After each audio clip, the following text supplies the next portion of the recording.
Hello and welcome back for day 223. Today we will be reading from Esther, chapters 7 through 10, Proverbs chapter 13, verses 1 through 12, and Romans chapter 11, verses 19 through 36. Esther, chapter 7. So the king and Haman came to banquet with Esther the queen.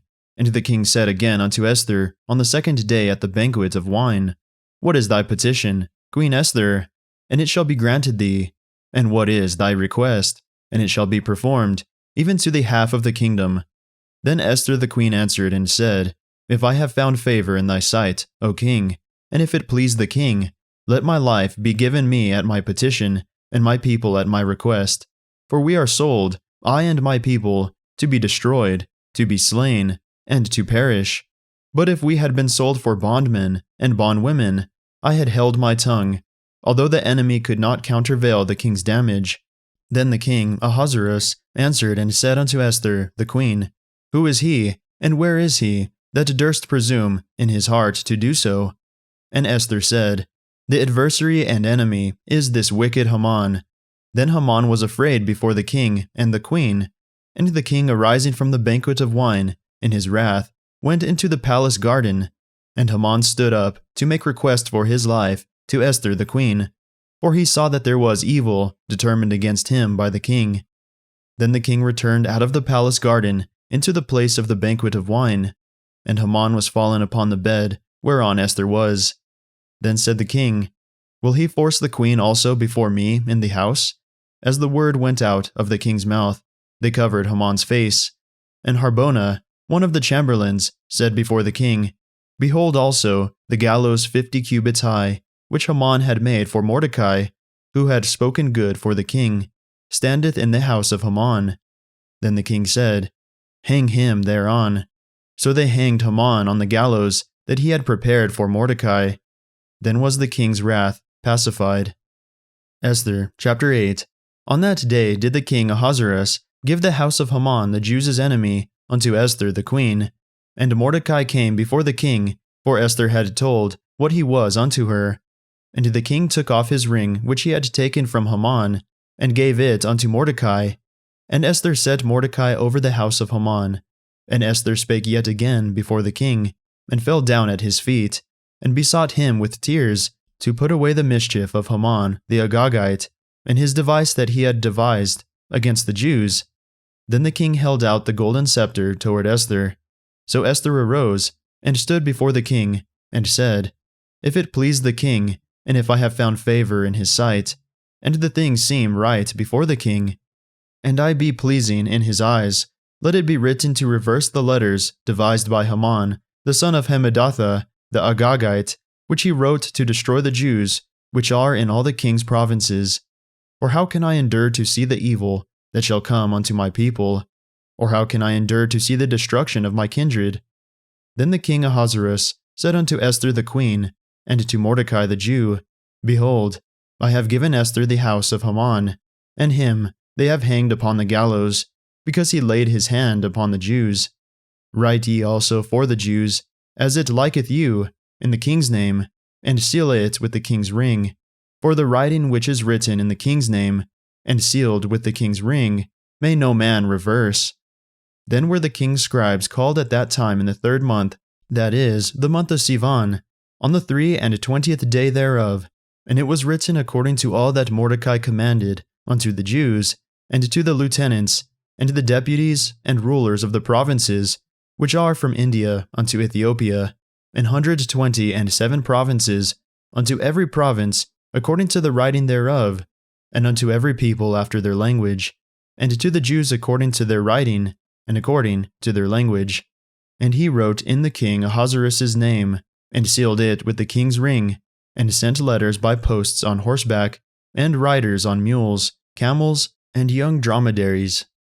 Wherein the king granted the Jews which were in every city to gather themselves together, and to stand for their life, to destroy, to slay, and to cause to perish all the power of the people and province that would assault them, both little ones and women, and to take the spoil of them for a prey, upon one day in all the provinces of King Ahasuerus, namely, upon the 13th day of the 12th month, which is the month of Adar.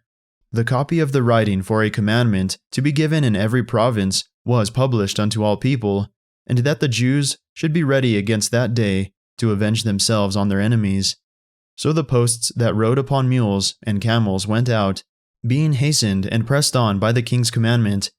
And the decree was given at Shushan the palace. And Mordecai went out from the presence of the king in royal apparel of blue and white, and with a great crown of gold, and with a garment of fine linen and purple. And the city of Shushan rejoiced and was glad.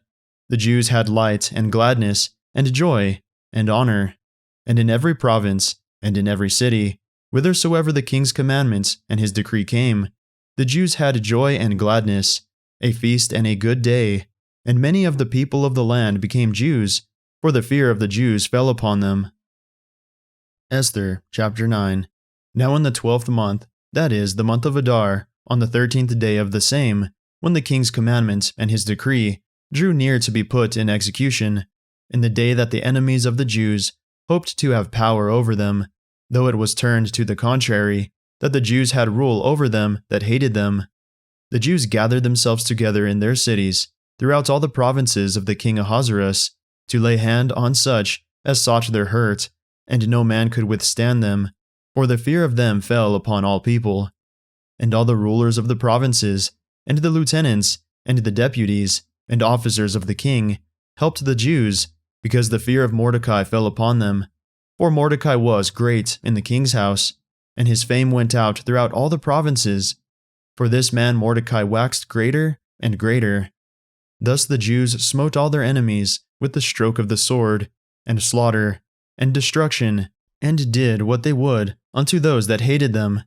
And in Shushan, the palace, the Jews slew and destroyed 500 men, and Parshandatha, and Dalphin, and Espatha, and Poratha, and Adalia, and Aridatha, and Parmashta, and Arisai, and Aridai, and Viazatha, the 10 sons of Haman, the son of Hammedatha, the enemies of the Jews, slew they, but on the spoil laid they not their hand. On that day the number of those that were slain in Shushan the palace was brought before the king. And the king said unto Esther the queen, The Jews have slain and destroyed 500 men in Shushan the palace, and the 10 sons of Haman. What have they done in the rest of the king's provinces? Now what is thy petition, and it shall be granted thee? Or what is thy request further, and it shall be done? Then said Esther, If it please the king, let it be granted to the Jews which are in Shushan to do tomorrow also according unto this day's decree, and to let Haman's 10 sons be hanged upon the gallows. And the king commanded it so to be done. And the decree was given at Shushan, and they hanged Haman's 10 sons. For the Jews that were in Shushan gathered themselves together on the 14th day also of the month of Adar, and slew 300 men at Shushan. But on the prey they laid not their hand. But the other Jews that were in the king's provinces gathered themselves together, and stood for their lives, and had rest from their enemies, and slew of their foes 70 and 5,000. But they laid not their hands on the prey. On the 13th day of the month of Adar, and on the 14th day of the same, rested they, and made it a day of feasting and gladness. But the Jews that were at Shushan assembled together on the 13th day thereof, and on the 14th thereof, and on the 15th day of the same they rested, and made it a day of feasting and gladness. Therefore the Jews of the villages that dwelt in the unwalled towns made the 14th day of the month of Adar a day of gladness and feasting, and a good day, and of sending portions one to another. And Mordecai wrote these things, and sent letters unto all the Jews that were in all the provinces of the king Ahasuerus, both nigh and far, to establish this among them, that they should keep the 14th day of the month of Adar, and 15th day of the same, yearly, as the days wherein the Jews rested from their enemies, and the month which was turned unto them from sorrow to joy, and from mourning into a good day, that they should make them days of feasting and joy, and of sending portions one to another, and gifts to the poor. And the Jews undertook to do as they had begun, and as Mordecai had written unto them, because Haman the son of Hammedatha, the Agagite, the enemy of all the Jews, had devised against the Jews to destroy them, and had cast Pur, that is, the lot, to consume them, and to destroy them. But when Esther came before the king, he commanded by letters, and his wicked device, which he devised against the Jews, should return upon his own head, and that he and his sons should be hanged on the gallows. Wherefore they called these days Purim, after the name of Pur.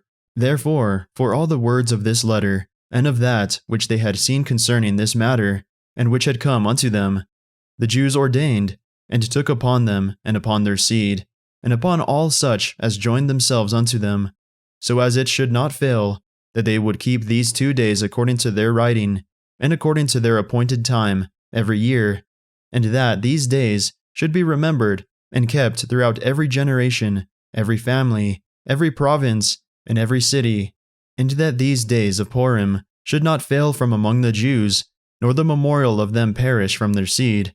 Then Esther the queen, the daughter of Abihail, and Mordecai the Jew, wrote with all authority to confirm this second letter of Purim. And he sent the letters unto all the Jews to the 127 provinces of the kingdom of Ahasuerus, with words of peace and truth, to confirm these days of Purim, in their times appointed, according as Mordecai the Jew and Esther the queen had enjoined them, and as they had decreed for themselves and for their seed, the matters of the fastings and their cry. And the decree of Esther confirmed these matters of Purim, and it was written in the book. Esther chapter 10. And the king Ahasuerus laid a tribute upon the land, and upon the isles of the sea, and all the acts of his power and of his might, and the declaration of the greatness of Mordecai, whereunto the king advanced him, are they not written in the book of the chronicles of the kings of Media and Persia? For Mordecai the Jew was next unto King Ahasuerus, and great among the Jews, and accepted of the multitude of his brethren, seeking the wealth of his people, and speaking peace to all his seed. The Apocryphal additions to Esther, chapter 10, verses 4 through 13. Then Mardochus said, God hath done these things, for I remember a dream which I saw concerning these matters, and nothing thereof hath failed. A little fountain became a river, and there was light, and the sun, and much water. This river is Esther, whom the king married, and made queen. And the 2 dragons are I and Ammon. And the nations were those that were assembled to destroy the name of the Jews. And my nation is this, Israel, which cried to God, and were saved. For the Lord hath saved his people, and the Lord hath delivered us from all those evils. And God hath wrought signs and great wonders, which have not been done among the Gentiles. Therefore hath he made 2 lots, one for the people of God, and another for all the Gentiles. And these 2 lots came at the hour, and time, and day of judgment, before God among all nations. So God remembered his people, and justified his inheritance. Therefore those days shall be unto them in the month of Adar, the 14th and 15th day of the same month, with an assembly, and joy, and with gladness before God, according to the generations forever, among his people. Proverbs chapter 13, verses 1 through 12. A wise son heareth his father's instruction, but a scorner heareth not rebuke. A man shall eat good by the fruit of his mouth, but the soul of the transgressors shall eat violence. He that keepeth his mouth keepeth his life, but he that openeth wide his lips shall have destruction. The soul of the sluggard desireth, and hath nothing, but the soul of the diligent shall be made fat. A righteous man hateth lying, but a wicked man is loathsome, and cometh to shame. Righteousness keepeth him that is upright in the way, but wickedness overthroweth the sinner. There is that maketh himself rich, yet hath nothing. There is that maketh himself poor, yet hath great riches. The ransom of a man's life are his riches, but the poor heareth not rebuke. The light of the righteous rejoiceth, but the lamp of the wicked shall be put out. Only by pride cometh contention, but with the well-advised is wisdom. Wealth gotten by vanity shall be diminished, but he that gathereth by labor shall increase. Hope deferred maketh the heart sick, but when the desire cometh, it is a tree of life. Romans chapter 11, verses 19 through 36. Thou wilt say then, the branches were broken off, that I might be grafted in. Well, because of unbelief they were broken off, and thou standest by faith. Be not high-minded, but fear. For if God spared not the natural branches, take heed, lest he also spare not thee. Behold therefore the goodness and severity of God. On them which fell, severity, but toward thee, goodness, if thou continue in his goodness. Otherwise thou also shalt be cut off. And they also, if they abide not still in unbelief, shall be grafted in. For God is able to graft them in again. For if thou wert cut out of the olive tree, which is wild by nature, and wert grafted contrary to nature into a good olive tree, how much more shall these, which be the natural branches, be grafted into their own olive tree? For I would not, brethren, that ye should be ignorant of this mystery, lest ye should be wise in your own conceits, that blindness in part is happened to Israel, until the fullness of the Gentiles be come in. And so all Israel shall be saved, as it is written, There shall come out of Sion the deliverer, and shall turn away ungodliness from Jacob. For this is my covenant unto them, when I shall take away their sins.